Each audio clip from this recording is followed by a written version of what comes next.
ಸದಾಶಿವನಗರ ವಯಾಲಿ ಕಾವಲ್ ಕೊಲೆ ಪ್ರಕರಣ ದೇಶವನ್ನೇ ಬೆಚ್ಚಿ ಬೀಳಿಸಿತು. ಮಹಿಳೆಯ ದೇಹವನ್ನು 50 ತುಂಡುಗಳನ್ನಾಗಿ ಕತ್ತರಿಸಲಾಗಿತ್ತು. ದೆಹಲಿಯ ಶ್ರದ್ಧಾ ವಾಕರ್ 35 ತುಂಡುಗಳಾಗಿ ಕತ್ತರಿಸಲಾಗಿತ್ತು. ಇಂತಹದ್ದೇ ಮಾದರಿಯ ಕೃತ್ಯ ಉತ್ತರ ಪ್ರದೇಶದಲ್ಲೂ ಕೂಡ ನಡೆದಿದೆ. ಇಷ್ಟು ದಿನ ಹೆಣ್ಣು ಮಕ್ಕಳ ಕೊಲೆ ಮಾಡಿ ಫ್ರಿಡ್ಜ್ನಲ್ಲಿ ಇಡುತ್ತಿದ್ದರು. ಮಹಿಳೆಯನ್ನ ಕೊಂದು ಕುಕ್ಕರ್ನಲ್ಲಿ ಬೇಯಿಸಿ ನದಿಗೆ ಎಸೆದಿದ್ದರು. ಆದರೆ ಯುಪಿಯಲ್ಲಿ ಲವರ್ ಜೊತೆ ಸೇರಿ ಗಂಡನನ್ನೇ ಕೊಂದ ಪತ್ನಿ ಬಾಯ್ ಫ್ರೆಂಡ್ ಜೊತೆ ಸೇರ್ಕೊಂಡು ಗಂಡನನ್ನೇ ಮುಗಿಸ್ಬಿಟ್ಟಿದ್ದಾಳೆ. ಈ ಘಟನೆ ನಡೆದಿರುವಂತಹದ್ದು ನಮ್ಮ ಕರ್ನಾಟಕದಲ್ಲ, ದೂರದ ಜಂಗಲ್ ರಾಜ್ಯ ಉತ್ತರ ಪ್ರದೇಶದಲ್ಲಿ. ಹೈದರಾಬಾದ್ನಲ್ಲಿ ಮೊನ್ನೆ ಹೆಂಡತಿಯನ್ನ ಅತ್ಯಂತ ಬರ್ಬರವಾಗಿ ಕೊಚ್ಚಿ ಕೊಲೆಗೈದು ಆಕೆಯ ದೇಹವನ್ನ ಬೇಕಾದಷ್ಟು ತುಂಡುಗಳನ್ನಾಗಿ ಮಾಡಿ ತುಂಡು ಮಾಡಲ್ಪಟ್ಟ ಮಾಂಸಗಳನ್ನು ಹೊತ್ಕೊಂಡು ಹೋಗೋದಕ್ಕಾಗಲ್ಲ ಅಂಥೇಳಿ ಅನ್ನ ಬೇಯಿಸೋ ಕುಕ್ಕರ್ನಲ್ಲಿ ಮಾಂಸಗಳನ್ನು ಹಾಕಿ ಹೈ ಪ್ರೆಷರ್ ಗ್ಯಾಸ್ ಓಪನ್ ಮಾಡಿ 8 ವಿಷಲ್ ಬರೋವರೆಗೂ ಕೂಡ ಕಾದು ನಿಂತು ಮಾಂಸ ಬೆಂದ ನಂತರ ಆ ಮಾಂಸಗಳನ್ನು ಪ್ಲಾಸ್ಟಿಕ್ನಲ್ಲಿ ಹಾಕಿ ತರಕಾರಿ ತಗೊಂಡು ಹೋದಂಗೆ ಹೋಗಿ ನದಿ ಪಕ್ಕ ಬಿಸಾಕಿದ ಘಟನೆಯನ್ನು ಕೂಡ ಗಮನಿಸಿದ್ವಿ.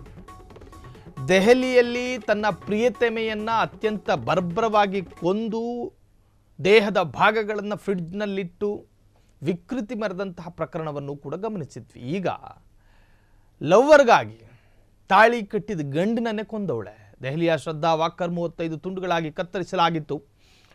ಇಂತಹದ್ದೇ ಮಾದರಿಯ ಕೃತ್ಯ ಉತ್ತರ ಪ್ರದೇಶದಲ್ಲೂ ಕೂಡ ನಡೆದಿದೆ. ಅತ್ಯಂತ ಭೀಭತ್ಸ ರೂಪದಲ್ಲಿ ಕೊಲ್ಲಲಾಗಿದೆ. ಹಾಗಾದರೆ ಏನಾಯಿತು ಈ ಪ್ರಕರಣದಲ್ಲಿ? ಗಂಡನ ದೇಹವನ್ನು 15 ತುಂಡುಗಳಾಗಿ ಕತ್ತರಿಸಿದ ಅರ್ಧಾಂಗಿ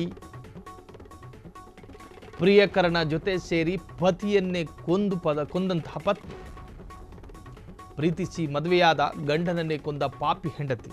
ಕಾನೂನಿನಲ್ಲಿ ಅವಕಾಶಗಳಿದೆ, ಡಿವೋರ್ಸ್ ಕೊಡಬಹುದು, ಡಿವೋರ್ಸ್ ಪಡಿಬಹುದು. ಈ ಘಟನೆ ಉತ್ತರ ಪ್ರದೇಶದ ಮೀರತ್ನಲ್ಲಿ ನಡೆದಿದೆ. ಸೌರಭ್ ಕುಮಾರ್ ಮುಸ್ಕಾನ್ 2016ರಲ್ಲಿ ಪ್ರೀತಿಸಿ ಮದುವೆಯಾಗಿದ್ದರು.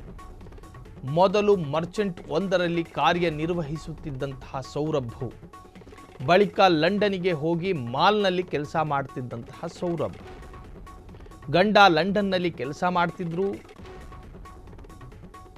ಹೆಂಡತಿ ಊರಲ್ಲಿ ಕೂತ್ಕೊಂಡು ಊರೂರು ಮೇಯ್ತಿದ್ಲೇನೋ. ಪತ್ನಿ ಮುಸ್ಕಾನು ಮತ್ತೊಬ್ಬನ ಜೊತೆ ಲವ್ವಿ ಡಬ್ಬಿ ಶುರು ಮಾಡ್ಕೊಂಡಿದ್ಲು. ಸಾಹಿಲ್ ಎಂಬಾತನ ಜೊತೆ ಅಕ್ರಮ ಸಂಬಂಧ ಹೊಂದಿದ್ದ ಮುಸ್ಕಾನ್ ಗಂಡನ ದೇಹವನ್ನ 15 ತುಂಡುಗಳಾಗಿ ಕತ್ತರಿಸಿದ ಅರ್ಧಾಂಗಿ. ಪ್ರಿಯಕರನ ಜೊತೆ ಸೇರಿ ಪತಿಯನ್ನ ಕೊಂದಂತಹ ಪತ್ನಿ. ಇಲ್ಲಿ ನೋಡಿ, ನಮ್ಮ ಕಾನೂನಿನಲ್ಲಿ ಹೆಂಡತಿಗೆ ಗಂಡ ಬೇಡವಾದ್ರೆ, ಗಂಡನಿಗೆ ಹೆಂಡತಿ ಸಾಕಾದ್ರೆ, ನಿಮ್ಮ ಹಣೆ ಬರಹಕ್ಕೆ, ನಿಮ್ಮ ಕರ್ಮಕ್ಕೆ, ನಿಮ್ಮ ತೀಟೆ ತೆವಲಿಗೆ ಮದುವೆ ಆಗೋದಾ? ಹೆಂಡತಿ ಸಾಕಾದ್ರೆ ಡಿವೋರ್ಸ್ ಪಡೆಯುವಂಥ ಅವಕಾಶಗಳಿರ್ತವೆ. ಹಂಗಂದ ಮಾತ್ರಕ್ಕೆ ಗಂಡನ ಜೀವನವನ್ನೇ ಸರ್ವನಾಶ ಮಾಡೋದಾ? ಅದಕ್ಕೆ ಕೊಟ್ಟಂಥ ಅಧಿಕಾರ ಯಾರು ಕೊಟ್ಟಿದ್ದು ನಿಮಗೆ?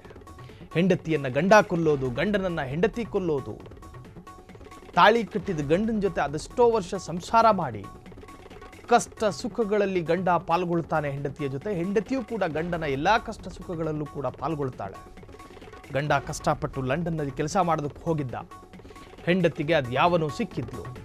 ಪತಿ ಮಗಳ ಹುಟ್ಟು ಹಬ್ಬಕ್ಕೆ ಬಂದಾಗ ಸಂಚು ರೂಪಿಸಿ ಕೊಲೆ ಮಾಡಲಾಗಿದೆ.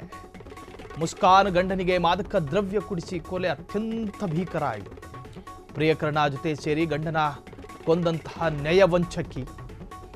ಮಲಗಿದ್ದಾಗ ಗಂಡನ ಎದೆಗೆ ಚಾಕು ಇರಿದ ಘಾತುಕಿ ಈಕೆ. ಪತಿಯ ದೇಹವನ್ನು 15 ಭಾಗಗಳಾಗಿ ತುಂಡರಿಸಿದ ವಿನಾಶಕಿ. 15 ಭಾಗಗಳಾಗಿ ತುಂಡರಿಸಿ ಡ್ರಮ್ನಲ್ಲಿ ತುಂಬಿದ್ದ ಸಂಚುಗಾರ್ತಿ. ಕತ್ತರಿಸಿದ ದೇಹ ಡ್ರಮ್ನಲ್ಲಿ ಹಾಕಿ ಸಿಮೆಂಟ್ ತುಂಬಿ ಸೀಲ್ ಹೊಡೆದವಳೆ.